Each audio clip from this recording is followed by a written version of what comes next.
the situation of homelessness in Brighton, well, and generally? Well, it's like, I think like the rest of the country, really, it's really struggling. Yeah.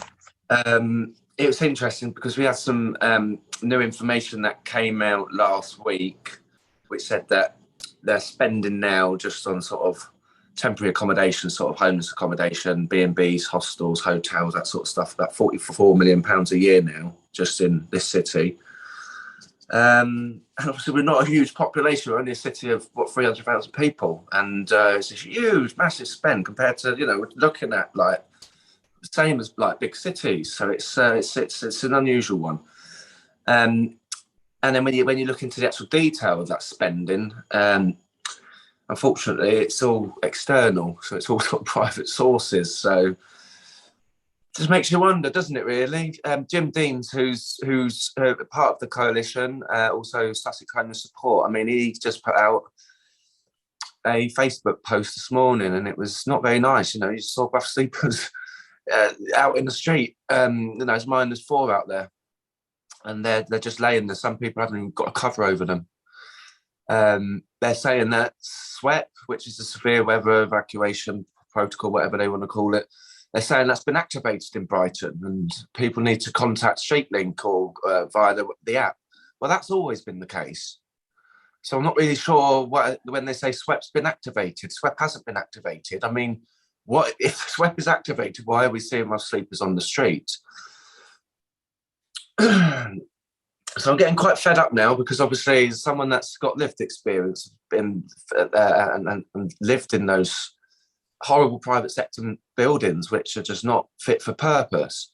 They're not a route for people to move on or to deal with them. Most people that are dealing with homelessness or very much they're at a very traumatic state in their life when you get to the council, whatever you do. But yeah, it's just not working. And obviously you can see just that £44 million. I mean, we could keep talking about money and all of this, but what, £44 million? Could you imagine if that £44 million was actually invested, right, in people with lived experience of the issues of homelessness and, and empowering those people? And I feel this is where it's going wrong. So I'll give you an example. Like, we've got an organisation in Brighton and Hove called Barron Homes Corporation Limited. One of their other organisations, you've got loads and loads of different companies. If you look them up on Companies House, you just have to look up the directors, Nazila Blenko. If you look them up, you'll see all these other companies that they own. And they're lending money from one company to the other, and they're able to reduce the amount of tax and stuff they pay. So these organisations don't pay much tax. So what's the benefit? So I found out yesterday through clients, and they're telling me that builders for these organisations are just they're just walking in the properties, not giving 24 hours notice. Dodgy. I mean, I've had someone yesterday send me pictures of basically a ceiling that completely collapsed. Right, this is in a period property. It's collapsed on. I found out that it's actually collapsed onto somebody. So I'm trying to get information on this, and then Barron Homes have come along and they've just popped up some plasterboards. I mean, it is the most bod job thing ever. And then, like, when I'm speaking to the people, the tenants that are affected, I'm like, because obviously we're a community within ourselves here. These are mostly working class people from so-called deprived communities that are affected by these slum landlords.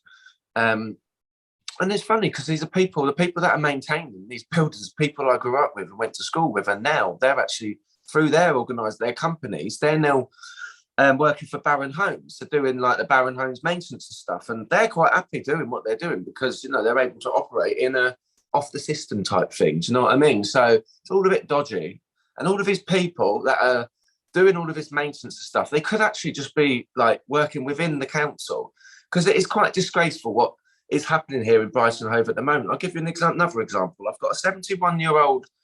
I've got a client that came in last week. He's 71 years old. Lived in a private rented accommodation for 20 years plus, right? And in June this year was provided possession order. So that's the landlord starting the process of the eviction, Section 21. So that's the start of it. So that takes 8 weeks to, to go through. And then you've got another process as well. Once it goes to court, you can give information. And then there's another period before the actual bailiff enforced eviction happens. Well, that's happening in 7 days. But the tenant went to the council in June, right? What BHCC did, Brighton Hove City Council, what they did, the homeless prevention officer didn't take the details of the possession order and attempt to prevent the homelessness as per the Homelessness Reduction Act duty. No, what they did was send this person to Brighton Housing Trust Sussex because they've got so-called housing lawyers, and they've been sitting on this case since June. Apparently, only 4 days ago, the homeless prevention officer at Brighton Hove City Council has been assigned. This is 4 days. The person went to the council to tell them about their impending eviction at 71 years old in June. They only just got it 4 days ago, and then they've been evicted in 7 days. This person has severe learning disabilities.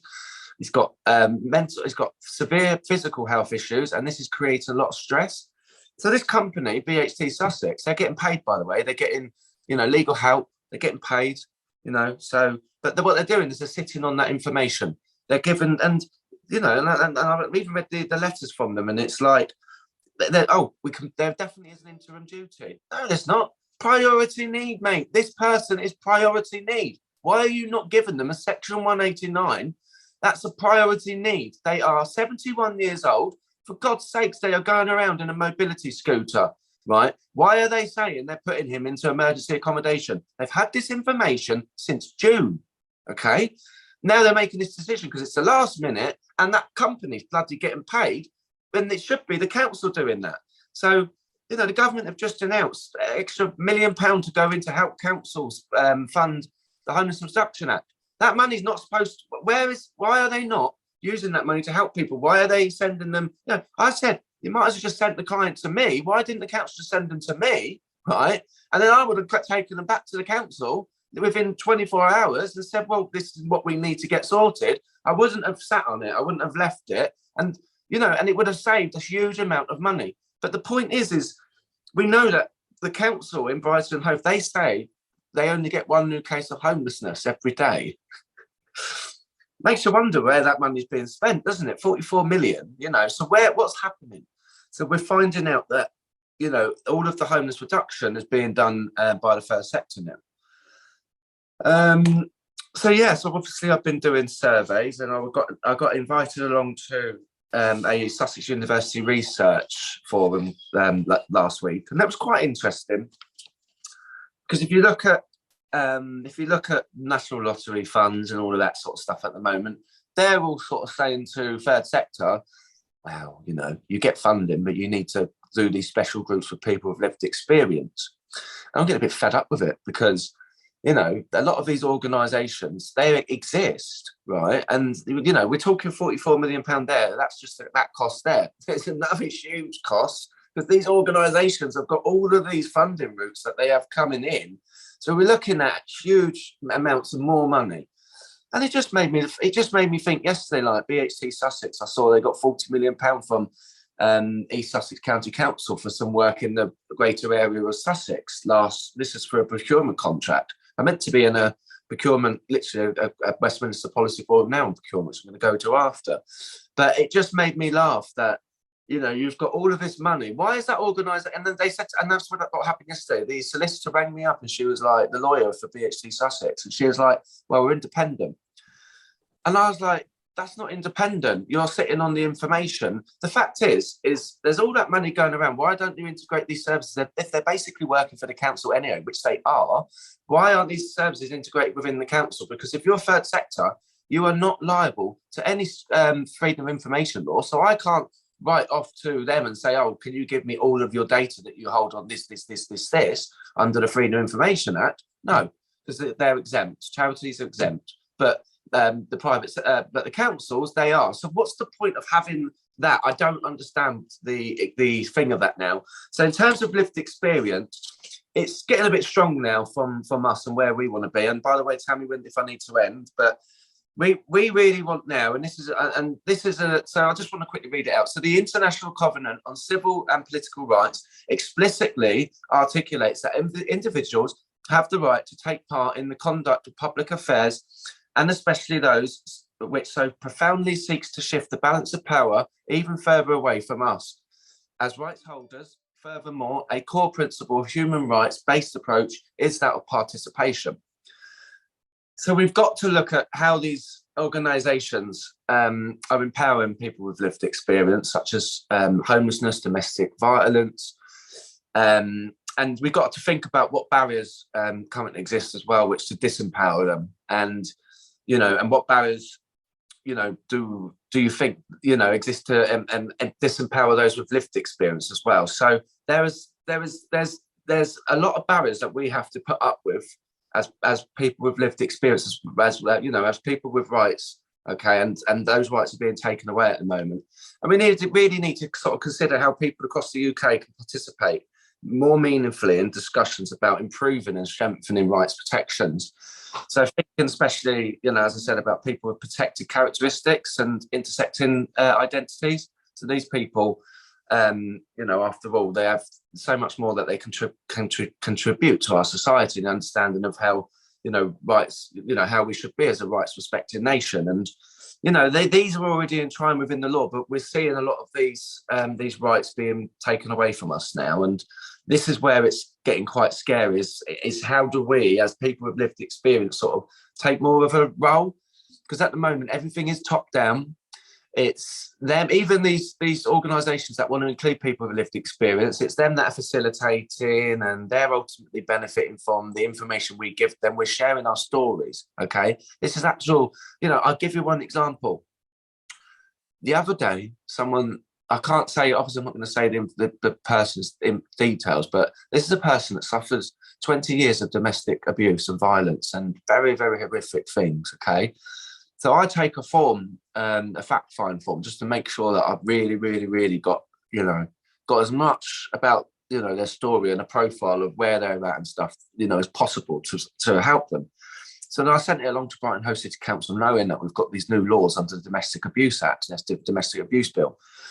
And that means that anyone that suffered has got priority need. But this person has a house and is already a tenant with the local authority, but has chucked the person out, the perpetrator. But unfortunately, because the perpetrator, like a lot of boys from these estates, has never been given any, they've had no support their whole life, right? And they're basically, they didn't get, no education, no nothing, right? They're just basically hidden. They're sofa surfers. They're hidden in life. They're off the book, so to speak, off the record.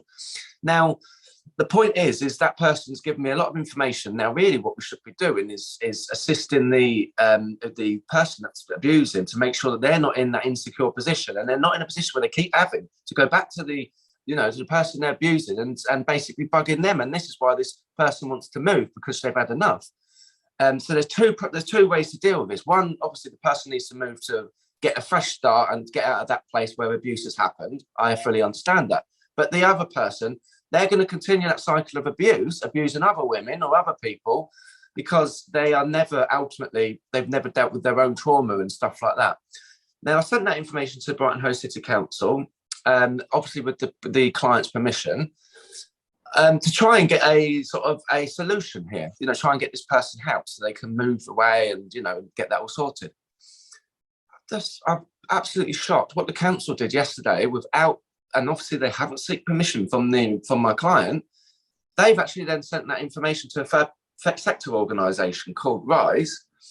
They may be a third sector organisation that specialises in domestic violence, but again, I myself actually I've been in violent relationships myself, so I've suffered domestic violence and abuse.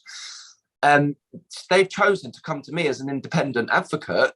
So, but I can't understand why the council think with it they can send sensitive information like that to a third party organisation, and this is coming under their so-called procurement model. So we've got to be very careful, because even the lawyer with BHT Sussex yesterday, when I said to them, basically you're critical friends, aren't you, really? And she's like, oh, I do like that, because they said about independence, but really these organisations aren't speaking out, not in huge details, and you've got to.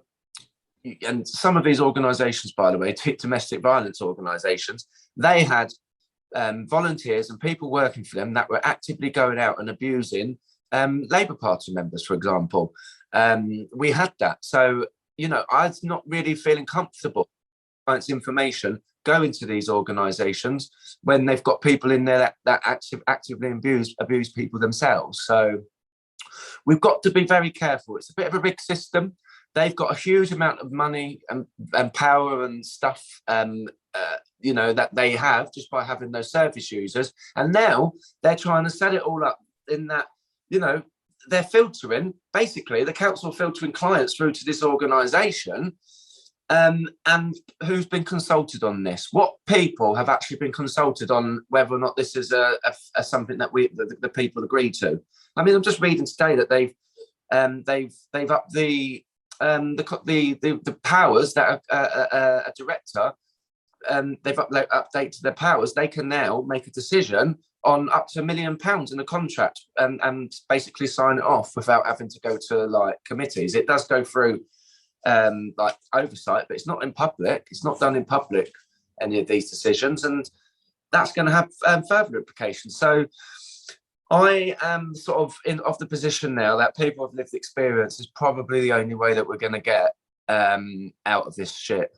Sorry for my language, but I genuinely think that, you know, it's going to take a lot of those people to be empowered away from the current model, which is to disempower, and to you know, allow these people with lived experience to develop their, you know, their roots, their thing from the bottom up, really. So very much like the campaign boot camp that existed a few years ago, bringing these people together, and yeah, and just, you know, pushing further, because you know, like we could do a big huge day of events and stuff like that for these people, and actually them grow something out of that, that use as a means of getting, you know, all those people in a room in a private way, and yeah, really starting a project really to just reverse the last 40 years of privatisation, and look at, you know, hopefully a different model, community wealth building, and more empowerment. Really, we've got to reduce the number of